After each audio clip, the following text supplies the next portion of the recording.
With Ready or Not finally making its long-awaited arrival to Xbox and PlayStation, it felt like it was about time for the squad to finally jump into this critically acclaimed shooter and take it for a spin. And after all these years of waiting, damn are we happy we did. While other shooters like Battlefield are stuck in development limbo, crashing like Splitgate, or completely drying up like our beloved Insurgency Sandstorm, jumping into Ready or Not scratched an itch that the Gaming at Gunpoint crew has been trying to satisfy for a long time.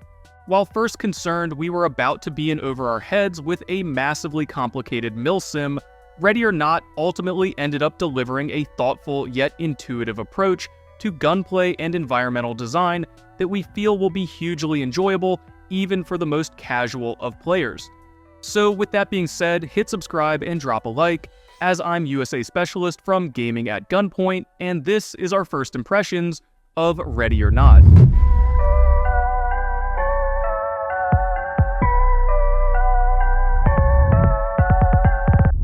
With its years in early access with a dense cult following, Ready or Not has been on our radar for as long as I can remember.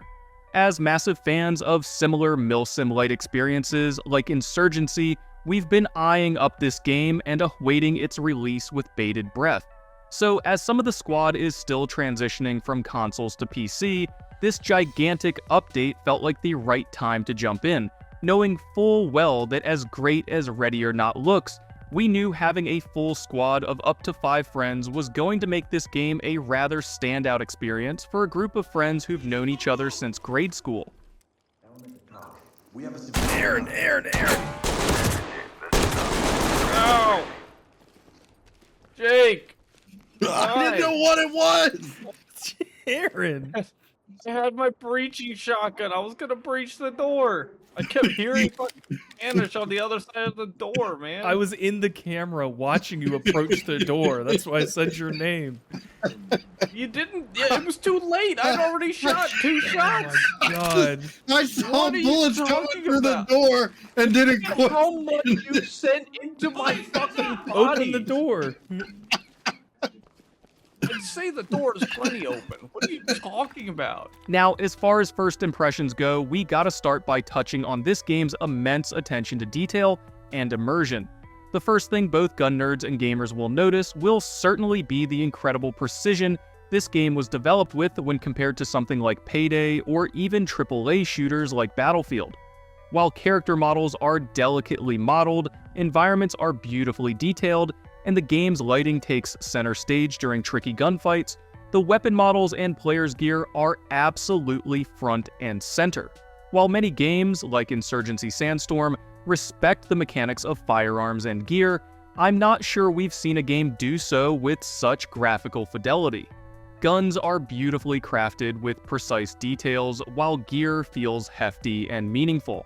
So while other milsims may offer some realistic weapon mechanics, Ready or Not takes this kind of detail to another level, creating perhaps the best gun porn of any video game to date, even including multiple variants of very similar weapons that only true gun nerds will appreciate. However, while I can't glaze the weapons enough, the attachment system, on the other hand, is really lacking. While attachments are just as crisp as the weapons, the selection is brutally small and misses out on critical options like lower-powered magnified optics, thermals, or aftermarket buttstocks, even going as far as to have their variable power optics be stuck at maximum zoom. In all honesty, Ready or Not should take a page out of Delta Force and really add a plethora of options, even if the differences between them are ultimately meaningless in-game. But while the attachment system is lacking, the variety of environments, missions, and engagements is certainly not. While I understand this game is a far cry from something like Payday, it honestly realizes that CQB tacked a cool gunfight in such a dramatically better way. Whether you spec your entire squad for stealth with suppressed SMGs, go loud with armor-piercing assault rifles, or attempt an entirely non-lethal operation with beanbag shotguns, Ready or Not provides a wide range of tactics and ways for players to be immersed in the action. While Gaming at Gunpoint's very own Captain Knowledge prefers his 12-gauge slug for that hard-hitting power, I often find myself drawn to the short suppressed LVAR in 300 Blackout or its unsuppressed DM4 cousin. We're both allowed to have completely different preferences in our loadouts, all the way down to my tasers and his flashbangs, and all these decisions prior to deployment ultimately unfold in interesting ways during the engagement. Whether you're racing through a yacht looking for hostages, breaching door after door in a pitch-black dormitory, or simply stopping a gas station robbery, every sort of tactic is viable at just about any time. Using a camera to spy under a doorway, breaking down an entrance with a battering ram, or stacking up behind a riot shield are all unique ways you can tackle the very same problem. But while players have a range of tactics and tools available to them, one thing that won't ever change is the sheer attention and patience players need to have for this title, especially on higher difficulties, and honestly, that's a good thing. Ready or Not is incredibly dense and incredibly immersive. Enemies may tuck themselves under beds, run up behind you when you look away, or even get back up after appearing compromised. Taking your time, securing evidence, controlling civilians, and subduing enemies is crucial to your success and ultimately your enjoyment. Throw in the game's wildly detailed environments, and you might even panic at your own reflection in a window. Get in there, Aaron.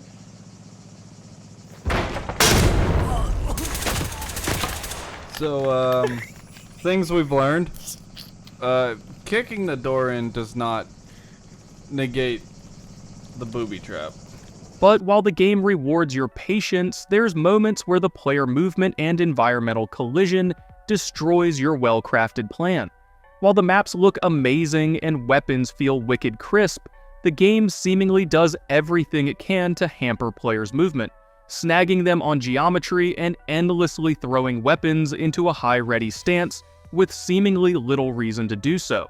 But ultimately, after a few days with the game, the one thing we're sure of is that Ready or Not is a supremely fun game, especially with up to 4 other friends, as these Milsim-style games always provide this hilarious sandbox of nearly lifelike physics and consequential decision-making that cause situations to spiral out of control in often hilarious ways. Whether it's a squad mate accidentally headshotting a civilian or tripping over a booby trap, game chat combined with a wide range of tricky mechanics leads to hours of hilarious moments. Aaron, leave it alone. No! I refuse. Aaron's dead. Okay. I was running back to you. No, you were... Restart. That's a restart. So, at the end of the day, if you're a big gun nerd or just looking to find some comedic relief with your friends, give Ready or Not a chance.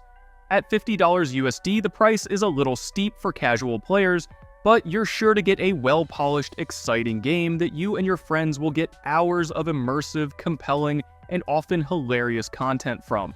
But guys, drop those comments below and let us know if you're looking to grab Ready or Not, or if that $50 price tag is a little too much for such a niche title. Anyways, drop a like and hit subscribe for all your gaming nonsense brought to you by Gaming at Gunpoint, and like always, thank you guys for watching.